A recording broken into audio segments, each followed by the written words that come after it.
Kopidanavalabha Girivaradhari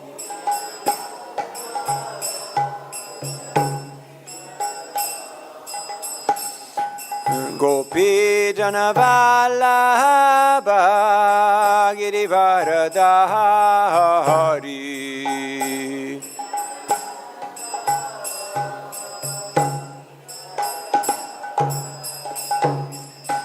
Yasodanandana Bradadannaranjana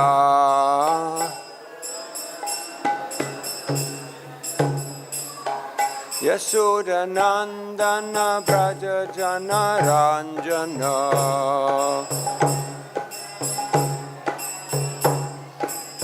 Yamunatira Vanachari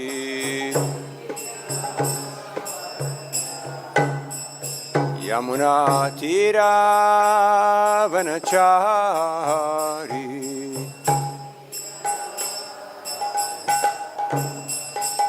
Daihora Dhammadavo Kunja Vihari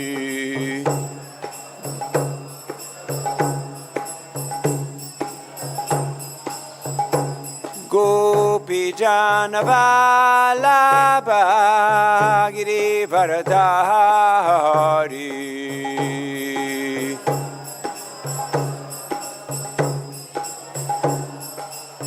Yasodanandana Bradadannaranjana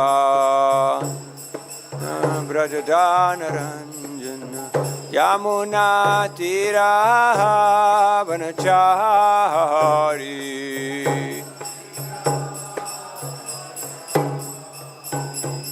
Jayo Radhamadavo Kunja Vihari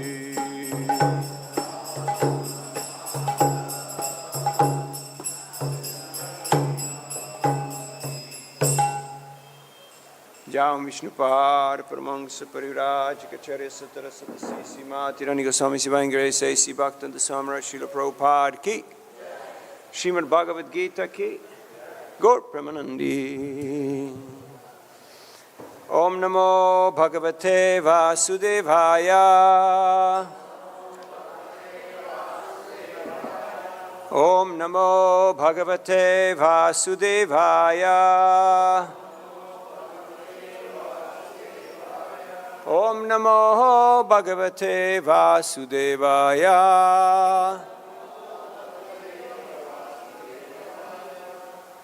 Reading from Srimad Bhagavad Gita as it is, 17th chapter, the divisions of faith, text number 13. I don't think we have a board, so I'm just going to read it. Virihinam asrishtanam mantrahinam adakshinam Shraddha virahitam yagyam tamasam parichakshate Vidihinam, without scriptural direction. Asrishta annam, without distribution of prasadam.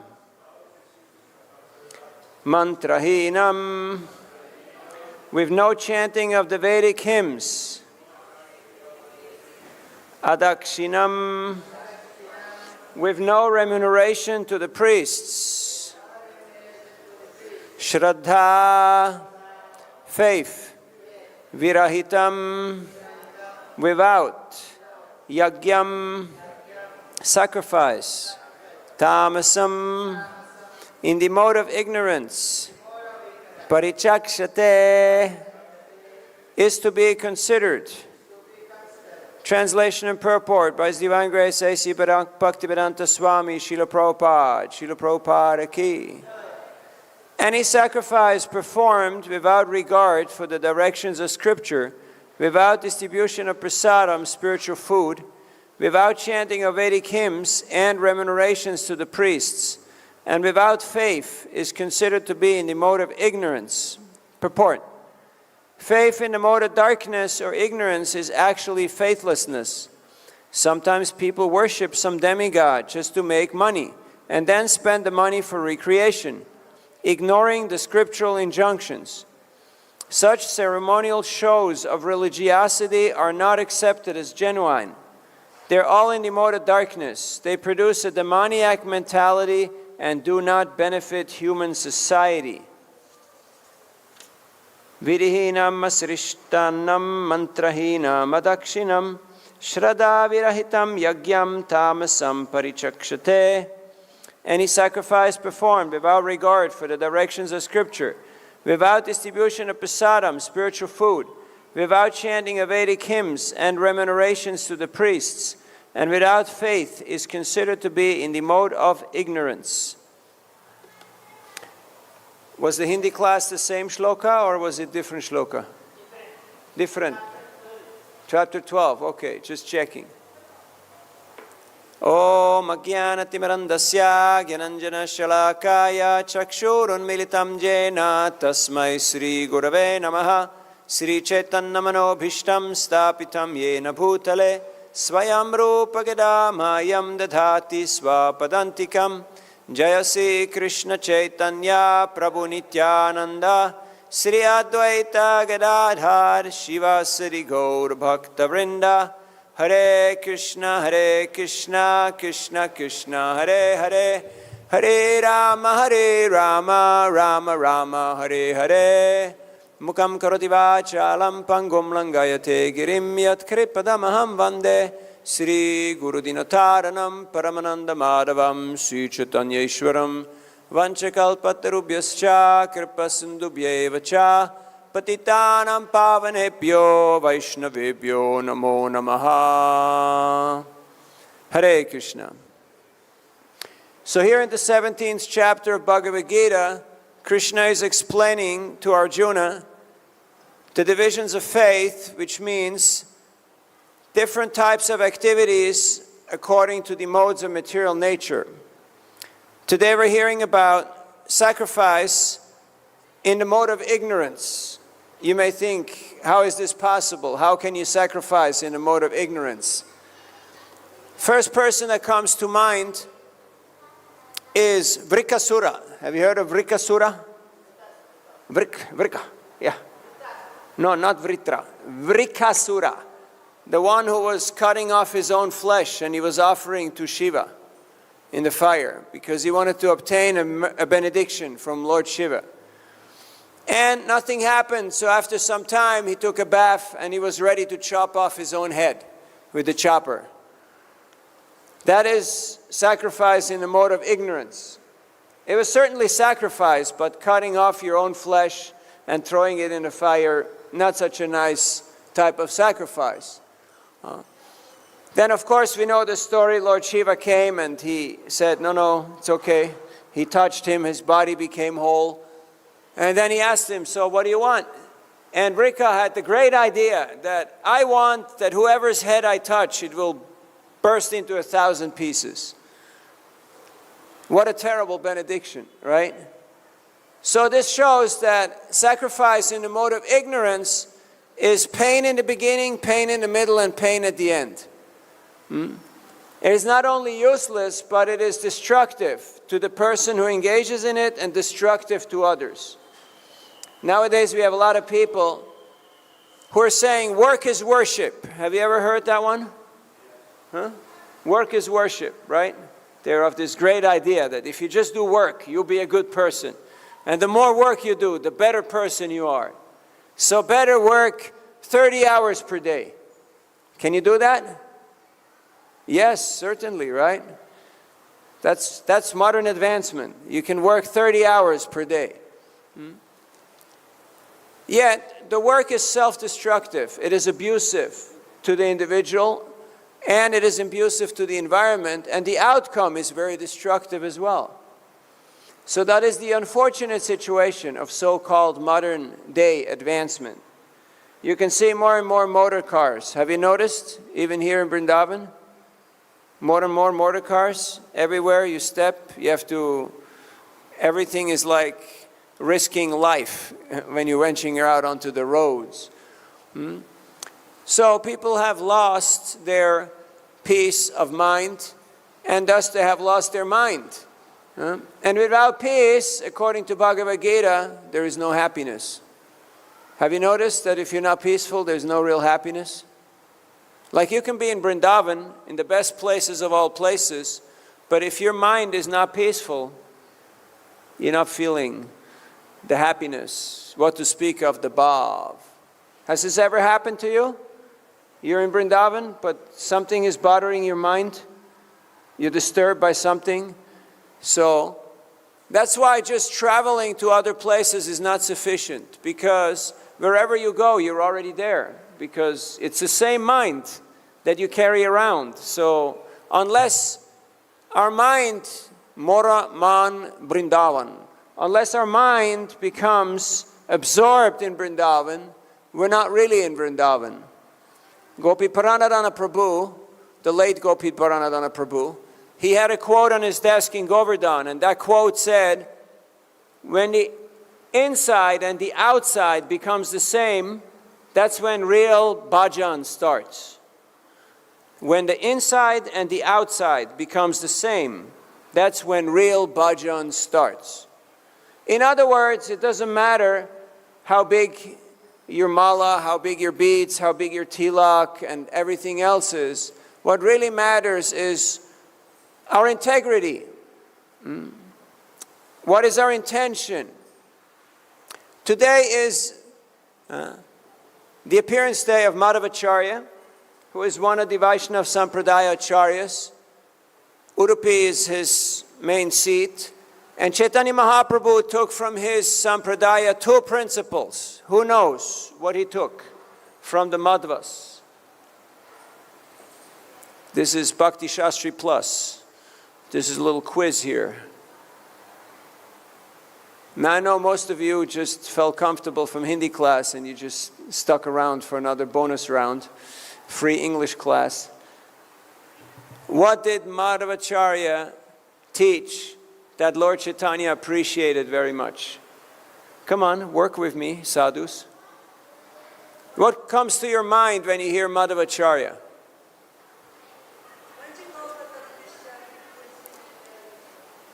Humility is always a good thing. That's always nice, yes. But that was not the main thing that Chaitanya Mahaprabhu took from Madhavacharya. What is Madhavacharya known for? Which deity? Krishna, yes, Krishna. In Udupi there is Krishna Mat, wonderful deity of Krishna, that Madhavacharya worshipped.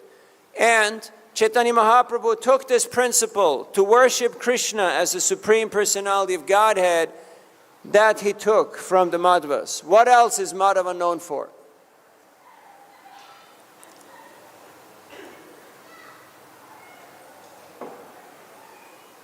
Come on, work with me, sadhus. Dvaitavad, yes, very good. His main contribution was to show that the jiva, the atma, and the paramatma are different. They're not the same. They're distinctly different, not in quality but in quantity. So he went to great lengths to refute Shankaracharya's philosophy. So these 2 principles Chaitanya Mahaprabhu extracted from Madhva, and he incorporated it into our Sampradaya. Today is also Dasera, the day where Ram gained victory over Ravan. So today is a great day of celebration. One time in Kamyavan, the gopis were telling Krishna that in your former life, you were Ram, and you had a whole lot of monkeys. And Krishna said, yes. They said, and the monkeys, they were building such a bridge, such a big bridge. Krishna said, yes. They said, we want to see it. We want to see the pastime. So Krishna started playing the flute, and all the monkeys came. And they built a bridge over one Kund. They were building a bridge, and the gopis were very happy to see that. They were not interested in Ram, but they were interested in Krishna performing different leelas, different pastimes. So, in today's verse, the topic is sacrifice. Sacrifice in the mode of ignorance is not following the direction of scriptures. There's certainly a lot of people who are performing sacrifice. They're working hard, they're giving in charity, they're doing what they consider good deeds. But oftentimes, most of the time, almost all the time, because they're not following scripture, as we've mentioned earlier, it is harmful to themselves, harmful to others. So the outcome is bad. In such type of activities, there is no distribution of prasad. Just like when you have this great industrial affair that we see nowadays. People are working in big factories. Have you noticed? Prabhupada always mentioned that tire factory, because you pass it on the way from Delhi. But there is no, even though people are working so hard, there is really there's no distribution of prasadam in any of these establishments. So a sacrifice without prasadam is not really is not really a proper sacrifice. When Srila Prabhupada started this movement in New York, he gave Bhagavad Gita class in 26 2nd Avenue. It was a very simple setting. The place is maybe 1/3 of this hall. And a few young people showed up, and Prabhupada did not have any resources. In fact, the only money he had was from selling his books. He placed his books in different bookstores in Delhi, and he would go around every second week to check on the book sales. One time a lady, a book vendor, she asked him, "Are you from India?" And Prabhupada said, "Yes." She said, "I love Indian food." He said, "What do you like?" She said, "I like samosa." So next time Prabhupada came, he brought samosa for her, because she was his Sankirtan devotee. She was distributing books for him. Prabhupada only had the money that he would receive from selling his books. And you can imagine, not too many books got sold that way. So, yet after every program, Prabhupada took an apple and he cut it in different slices and he handed the plate around, and everybody took one slice of the apple. One time there was a person who was very aggressive. He was very hostile. I know here it is rare, but in the West it happens quite regularly, especially when people take intoxication. When they're drunk or under drugs, they become very violent, very angry. So this man was very angry, very hostile. And when the time came for prasad distribution, Prabhupada handed him the plate, and on the plate were slices of apple and a knife. So the man had the choice. He could pick up the knife or he could pick up the apple. And Prabhupada just very lovingly, he handed him the plate. And the man paused and he took the apple. Prabhupada was fearless. He was never afraid. He said, one time the devotees were saying, when Prabhupada was telling that he had in Kolkata, when he was a young boy, he was telling that when they built Victoria train station in Calcutta, there was big scaffolding out of bamboo. And with his school friends, they made a wage, they made a bet. Who would be bold enough to climb that scaffolding? It's many, many stories high, maybe 8 or 10 stories high. Prabhupada said, I climbed that scaffolding, that bamboo scaffolding, and I won the wager. And the devotee said, oh, Prabhupada, you were very courageous. Back then, you were very courageous. And Prabhupada said, I am still very courageous now. Prabhupada said, I came to your country, nobody invited me. Like sometimes we travel and we preach, and sometimes people ask, who invited you? And I say, I don't need an invitation to the house of my father. It's like, if you go to your father's house, do you need an invitation? No, you don't. Like Sati was telling to her husband, Shiva, that I don't need an invitation to go to my father's home. It's my dad's place. I can go there any day, right? So, at one time I was in a certain place, and the leader of that place asked me, who invited you here? But he said it in a different way. He said, who did you come with? Meaning, who brought you? Who invited you? And I said, me? I came with the train. And we both laughed, because he understood that I understood what he meant. So, we don't need to be invited if our intention is to serve Krishna. Everything is about our intention. Why am I here in Vrindavan? Have you noticed a lot of people come here for different reasons? Chatur vida bhajante mam janaksu kritinorjuna arto jigyasur artarti gyanischa bharatarshava. Some people are suffering. They think, let me find some shanti. Let me find some peace. Other people are thinking, oh, maybe it's a good business opportunity. Maybe I can sell something here. Have you noticed? Yeah. So different motives, different reasons why people come. And honestly, any reason to come to a holy place is a good reason.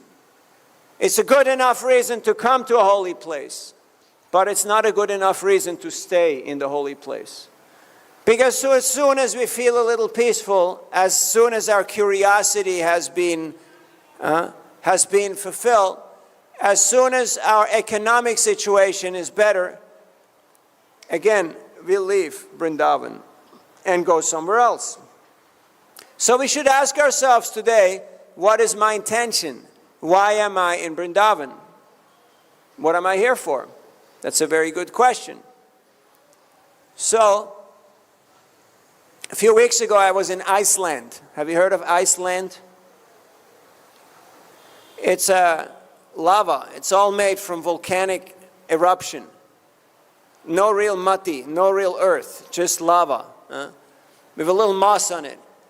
And I was distributing books in front of the big church on the hill. And there was a tall man. He looked like a Viking. Over 2 meters tall. And when I approached him with Prabhupada's books, he said, I have to go to church. He's calling me. And I really liked the way how he was speaking. He's calling me. Like he had a calling from God. He said, many times a day I feel that calling and I have to go to the temple. I thought that's really nice. He was speaking in a very personal way, how God was calling him. So I gave him a small book, Beyond Birth and Death, and he gave me a donation, and we talked. And then he said, I like what you're doing. I want to help you. So he took out his phone, and he started scrolling. And I thought, what is he scrolling on his phone? So he was checking his accounts. And he said, I can give you $200. Would that be enough? And I said, whatever. So he sent electronically, sent me $200. Then he went to church, and after 10 minutes he came out. And he sat down and we talked together. And he told me a little bit of his life story, and I just listened to him. Have you noticed how sometimes you just need to listen, and that already solves most of the problems? Have you tried it? Yeah? Especially ladies know that, right? You're not looking for a solution. You just want somebody who hears you, right? So, and then he said, we need to stay in touch. So I gave him my number. Later in the day, he texted me. He said, I read the first page of your book. I like it very much. It says you're a spirit soul. You're not the body. I could not agree more. So this is the problem in the world. People don't know that they're the soul. They're the body. And I want to see you today. Come to my place. I have something for you. So I went there in the evening after my lecture, and he told me his life story. He studied to be a surgeon in London. medical doctor, but as he started the specialization, his wife fell sick and he had to take care of her. So he had to start working. He had to drop his study and he just became an ER doctor, emergency room doctor. So he was just seeing the people who come off the ambulance and diagnosing them and sending them to specialists. He told me his whole life story. And at the end he said, "You're doing very good work. I want to help you." And he just handed over a stack of cash. And when I went home, I counted it was 1 lakh rupees. 1 lakh rupees for a beyond birth and death. But people don't want a transactional relationship. They want a transformational relationship. Then a few weeks later, he texted me. He said, "My father was very spiritual. He told me a lot about Indian gurus because I was afraid that he was very Christian and a little narrow. And I was not really telling him much about, the cultural differences. I was talking more about the principles of Krishna consciousness. The soul, God, prayer, humility. He really appreciated, he resonated with all that. And I was a little apprehensive not to put too much of the cultural masala on him. So he said, "My father taught me about Indian gurus. I never met an Indian guru till I met you in front of the church." So then a few weeks later he wrote to me and he said, "I have a problem. My priest left the church 3 months ago. I don't have a priest anymore who can answer my questions. Can you be that person?" I said, "Well, you're the doctor. You have to diagnose. If you think I'm able, I'm happy to do it." So then a few weeks later, he texted me and said, "I won the lottery."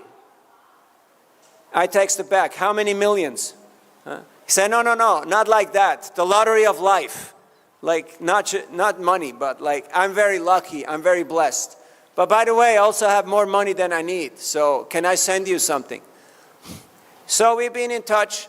The point I'm trying to make here is that you may think that this knowledge here is everyday, ordinary. Like you would give a seminar on Dehinos Minyata Dehe, you're not the body, you're the soul. How many people would show up? What do you think? Approximately. Like right now we have a lot of, Sevites who are doing garlands for the deities. And we have a few people who graciously stayed on from the Hindi class. There's probably about 5 people who came here to hear English class tonight. So, yet for people in the mature world, this information that you're not the body, you're the spirit soul, your Atma, is the most revolutionary thing that they've ever heard their entire life. Have you met people like that? Who were like, "Wow, I get it. I'm a soul. I'm not this body." And that's really like breaking news. Tell all your friends, you're eternal, you're wise, and you're blissful. How about that?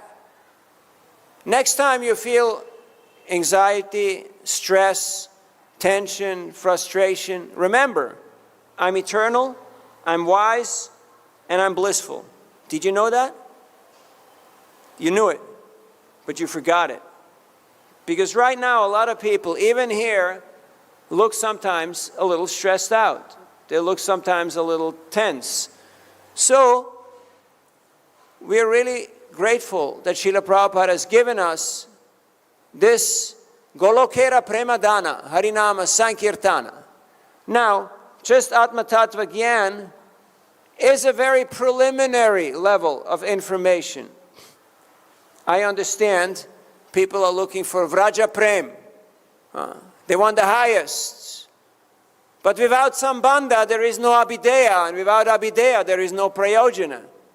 And if you don't have Adhikar, the right attitude, none of this will really have much impact on you. One time I was distributing books in Udupi, in front of Krishna Mat, the main temple of Madhavacharya, where this beautiful deity is. And one Pandit, he came, and he was wearing dhoti, chadar, big tilak, big Kuntimala, big Sika, and he had many big books with him.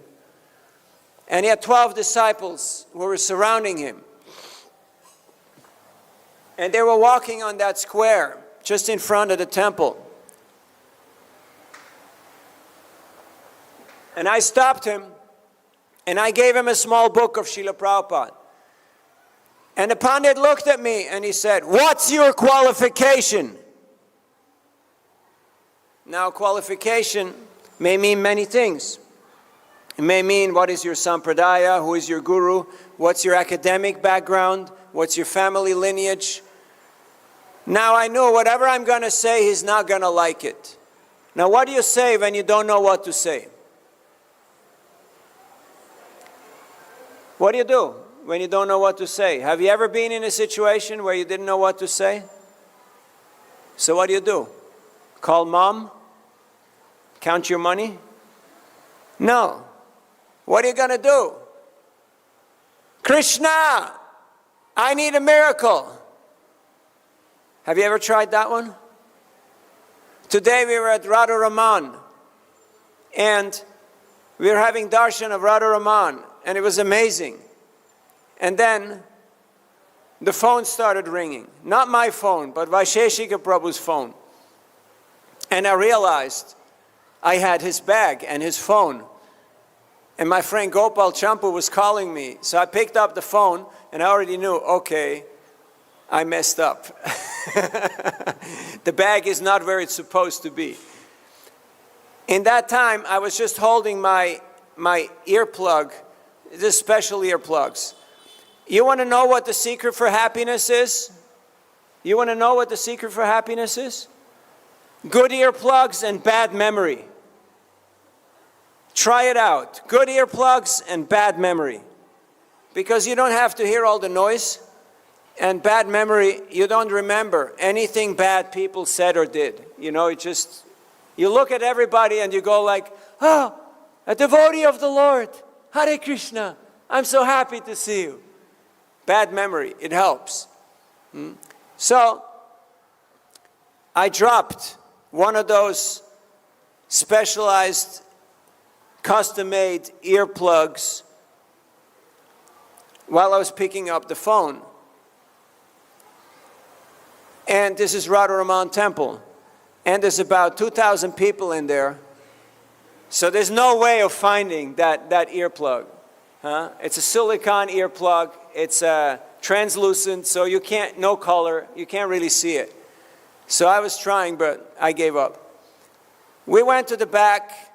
My friends came. We had a roaring kirtan, very melodious, great darshan of Radharaman. Amazing. And after more than an hour and a half, as we were walking out the temple, I stepped on something. And I looked down, and it was my earplug. So,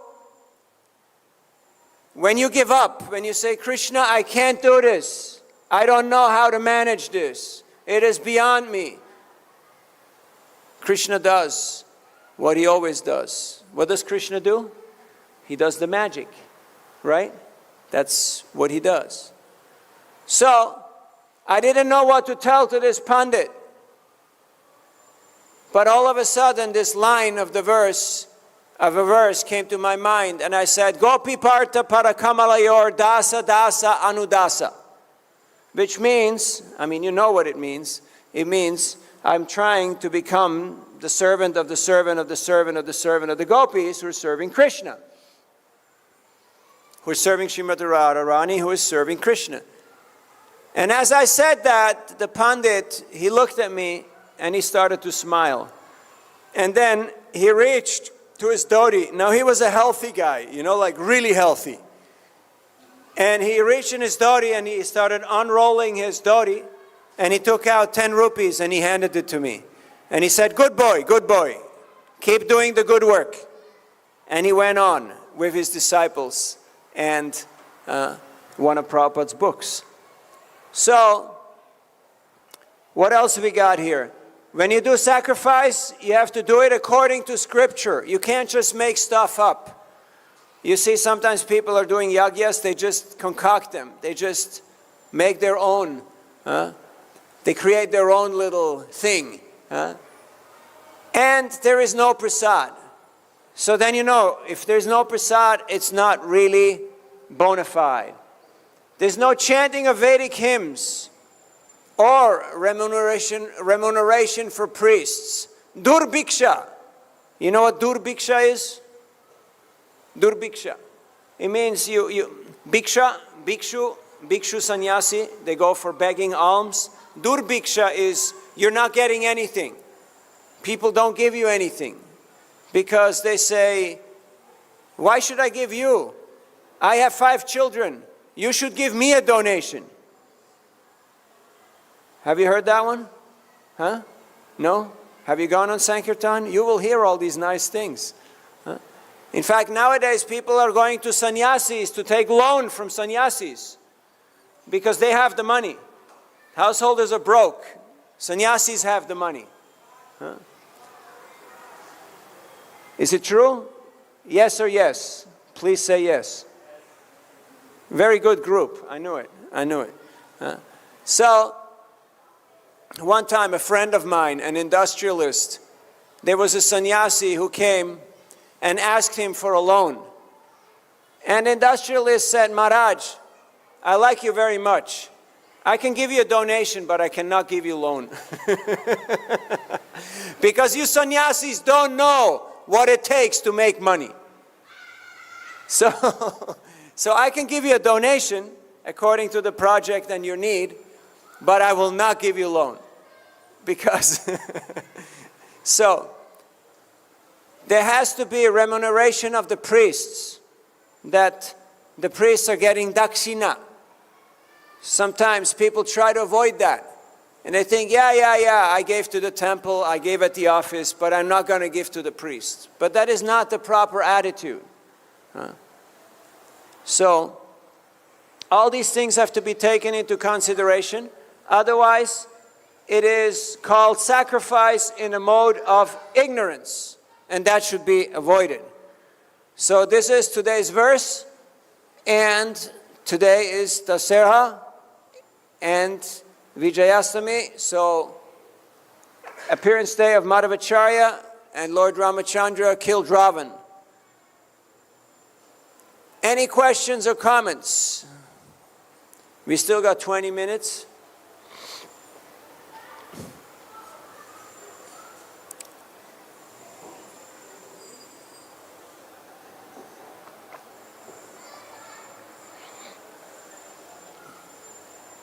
I was in Bratislava, Slovakia, and I went to a store to buy something, and I came like this, and the security guard was an elderly man, black uniform.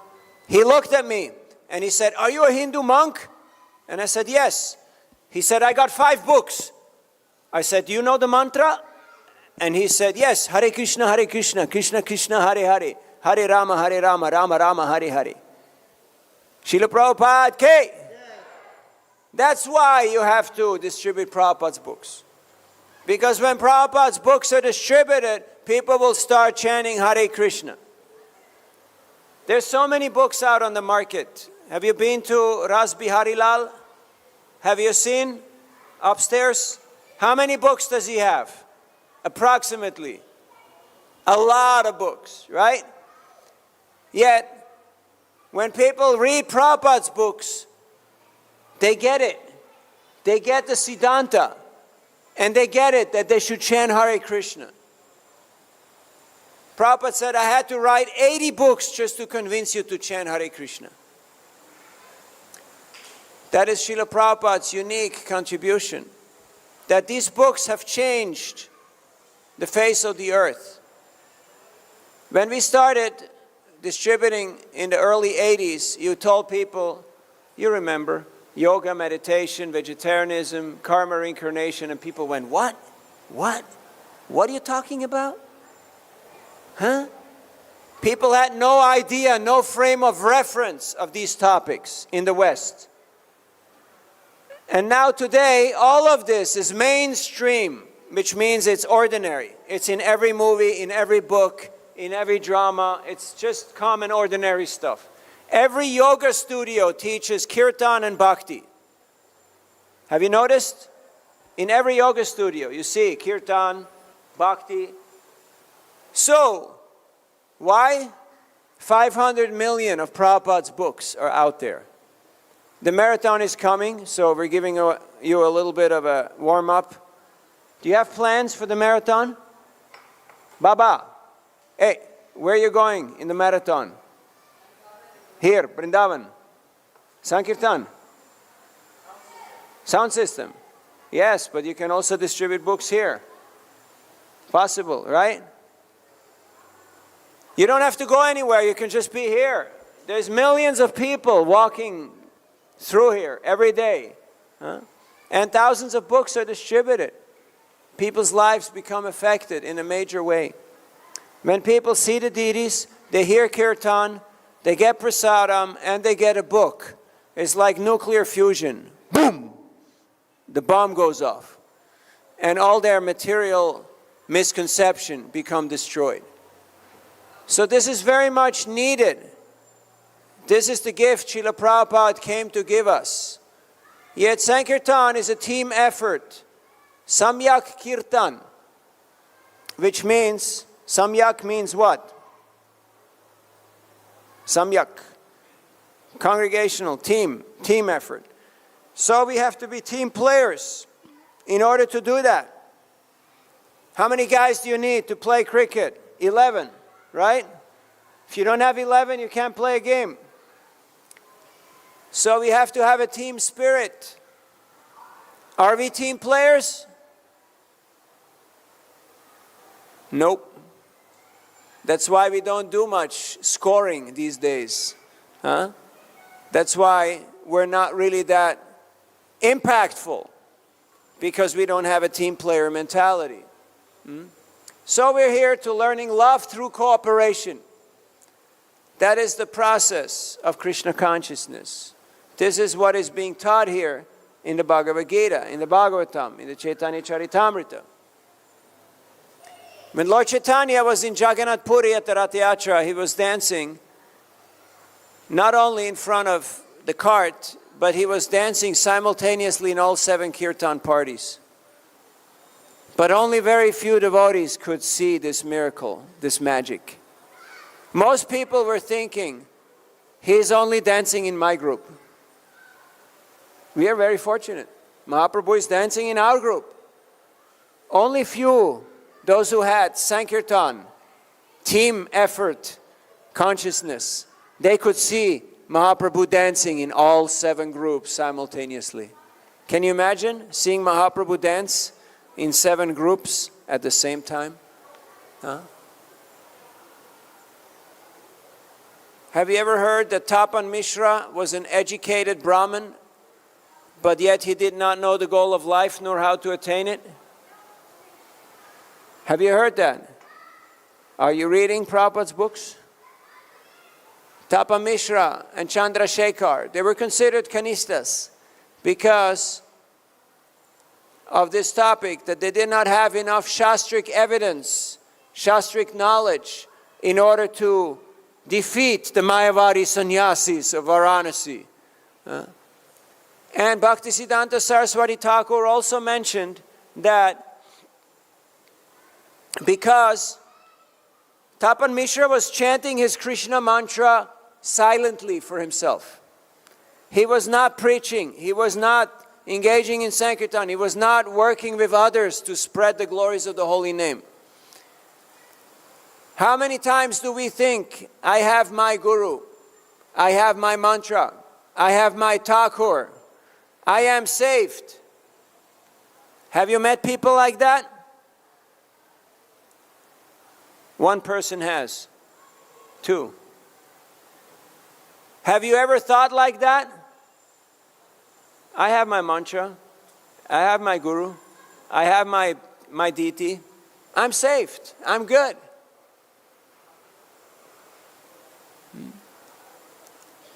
Prabhupada writes in the purport to Tesham Satata Yuktanam Bhajatam Pratipurvakam Dadhami Buddhayogam Tam Yenamam Upayanti Te, Bhagavad Gita 10:10. he says, you may be in a spiritual movement. You may have a spiritual master, but you still don't know the goal of life, nor the way how to attain it. Sounds funny, right? How can you be in a spiritual movement and have a guru and not know the goal of life? Huh? Who is he talking about? Is he talking about him or her?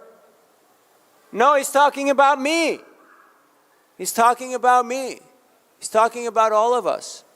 And then he writes something very beautiful. It's one of my favorite purports in the Gita.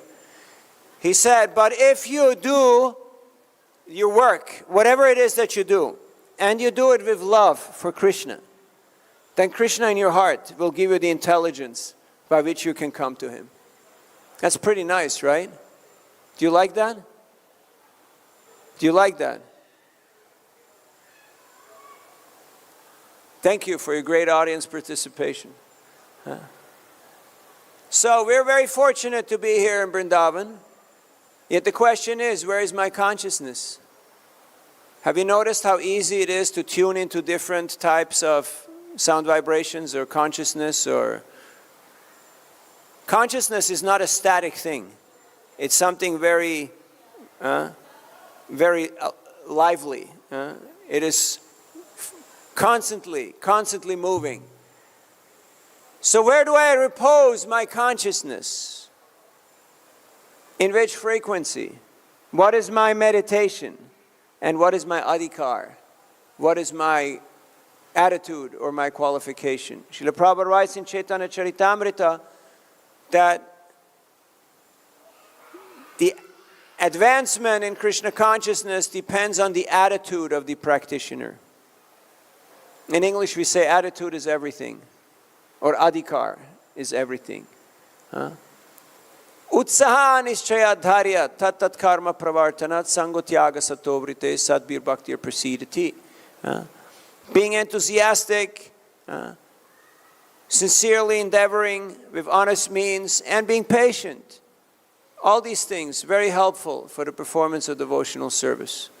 So we can see how both Madhavacharya and Lord Ram showed great vigor, great determination, great enthusiasm, and also great patience in their endeavors. So today let us pray to them for their blessings, and to Srila Prabhupada and our Guru Parampara, that we may also gain a glimpse of their insights, of their mercy. Prashada leshanu grihita evahi. Janasya tattvam bhagavan mahim no. Chanya kopi chiran vichinvan. Lord Brahma says, unless we get a little fraction, a lesha, just a little slither, a little fraction of the mercy of the Lord, you cannot understand. We cannot understand His glories, because He is very, very far away. Asamordva. He's outside of the purview of our senses. We cannot grasp Him with our mundane intelligence. Brahma had found that out the hard way. He had found that out the hard way when he tried his little game with stealing the cow boys and calves. And he became utterly bewildered. So much so that at the end, when he came back after a moment, he saw the cow boys and the calves. And then he went back to the cave and there was cow boys and calves. And he went back out and he saw cow boys and calves. And then his mind went blank. The acharyas say that there are actually 3 sets of cow boys and calves. Now how do you end up with 3? We just talked about the 2, right? The one that he saw playing outside, what were they? Those were Krishna.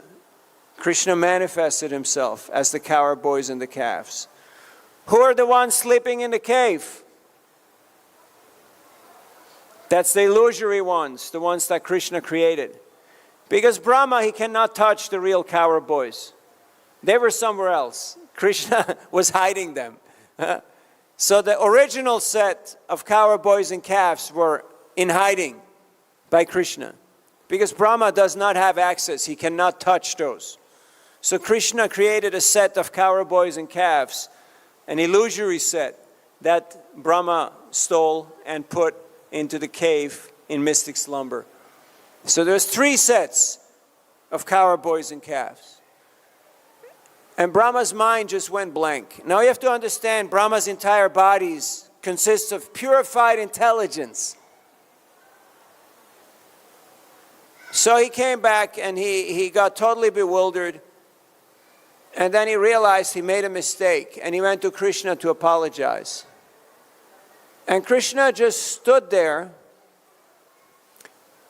And he was holding in his left hand some fruit with some yogurt and some rice. And the yogurt was dripping from his left hand. He was eating with his left hand. That's what bewildered Brahma. Because he thought, this cannot be God. Because he's eating with his left hand. And he looked at Krishna. And Brahma was offering his prayers. And Krishna just looked at him. What are you talking about? I'm just a cowboy. I'm just looking for my friends and for my calves. And Brahma realized that his presence was no longer required. So he left. He went back to do his service. All these insights are in Prabhupada's books. We get all these jewels. We can mine all these gems from the books of our acharyas. But are we reading the books of our acharyas? That is the question. Questions, comments?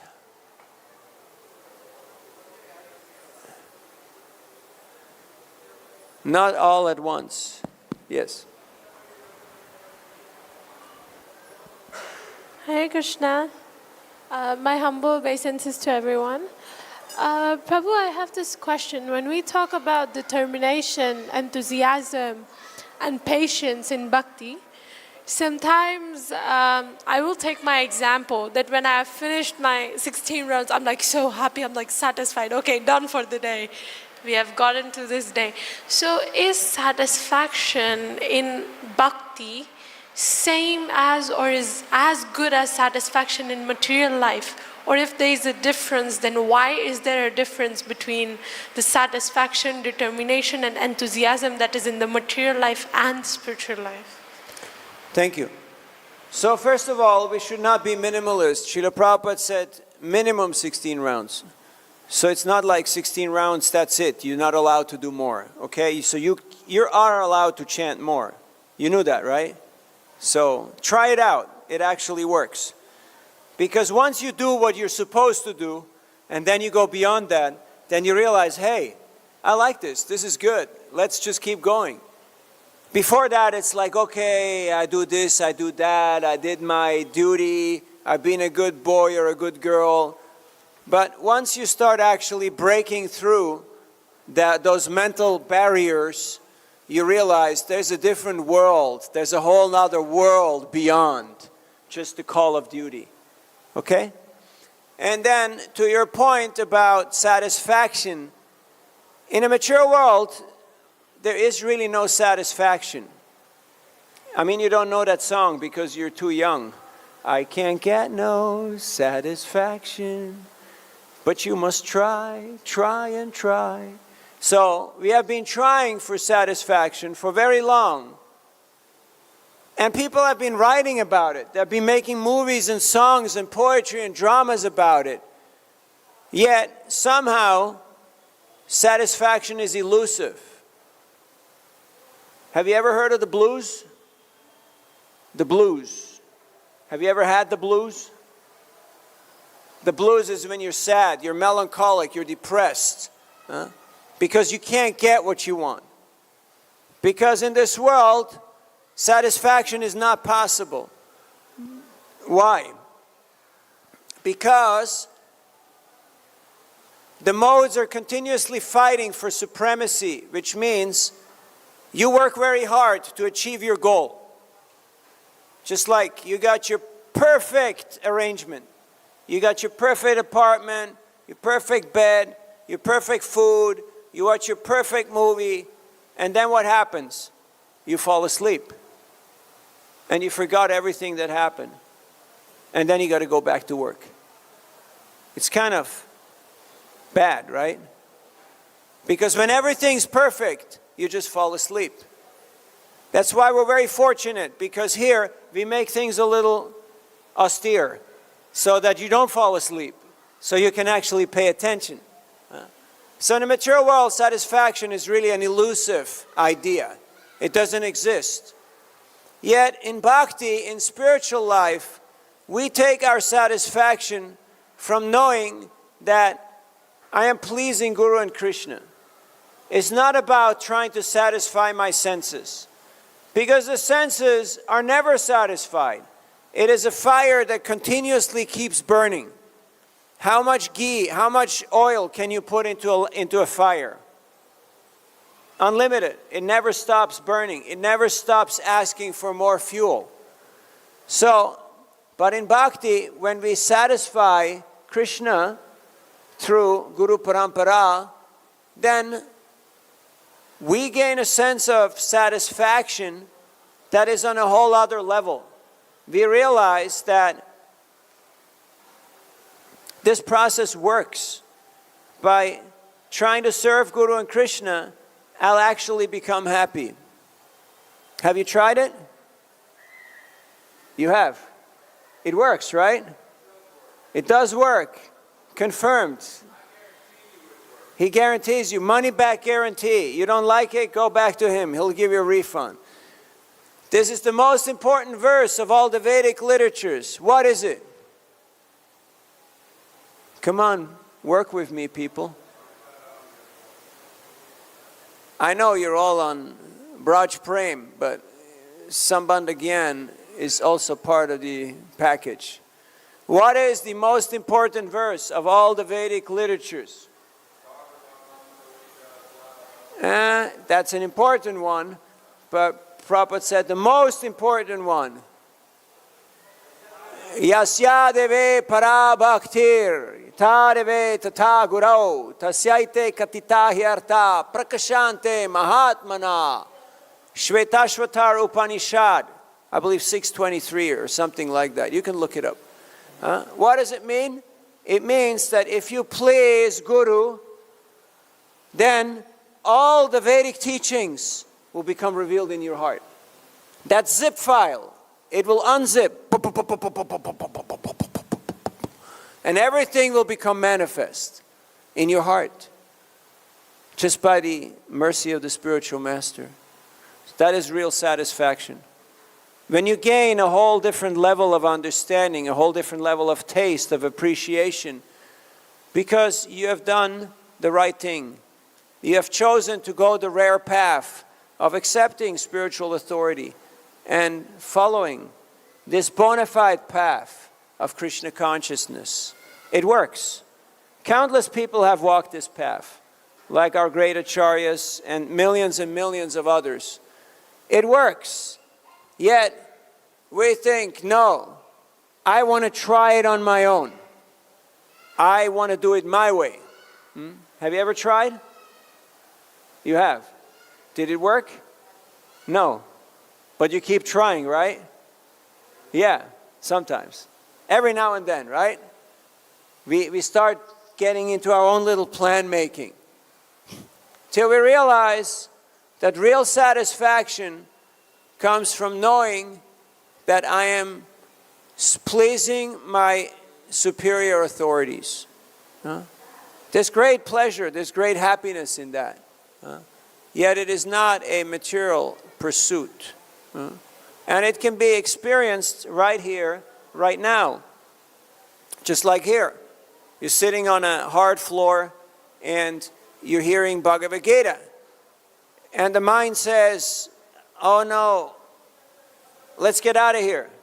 Let's go do something else. Does your mind ever tell you that? No, your mind is trained up, right? You know, I'm going to do this. But it happens sometimes. But then we overcome the influence of our mind. As you have just done, you successfully sat through this 1-hour class. And I hope you remembered something that will actually make you happy, that will give you satisfaction. What is something of this class or of this verse that gave you satisfaction? Tell me something that gave you satisfaction. Yes. We have a microphone. Can you hand it to him?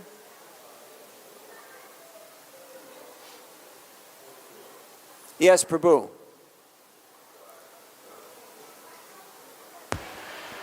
Jai Prabhu, only hearing just a few minutes. This is Krishna's mercy. He always gives you exactly what you need when you need it. When you're saying exactly what it is that we need to do to be able to understand Krishna, we have to please the spiritual master. When that part is manifest and it becomes, as you said, unzipped, everything becomes open. Krishna is only going to reveal himself. Yasa prasada bhagavad prasada. There is only one way to be able to understand Krishna consciousness, and that is to please the spiritual master. That is the sum bonum of everything that we are ever supposed to be doing. And Thank that you. itself, just hearing just for that one few minutes has given me a clear understanding of what I should focus on. Thank you. Well, I felt purified just seeing you there standing in the window, you know? Okay, last comment. Who else remembers something?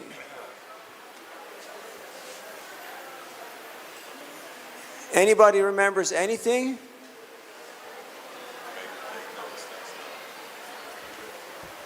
Gopal. Gopal is always good for Hare Krishna. Hare Krishna. I like the point you were mentioning about the gentleman you met in Iceland, and how, yeah, we never actually know what people are going through, what their life story is. So when we're out there in the world, to always kind of remain in this mindset, this compassionate state of mind, and to really try to help people out. So I appreciated that. You can see he was affected, you know, by the way you were telling the story, that he was positively affected by your association. Thank you. Yes, Lord Chaitanya, he sat for 7 days and he heard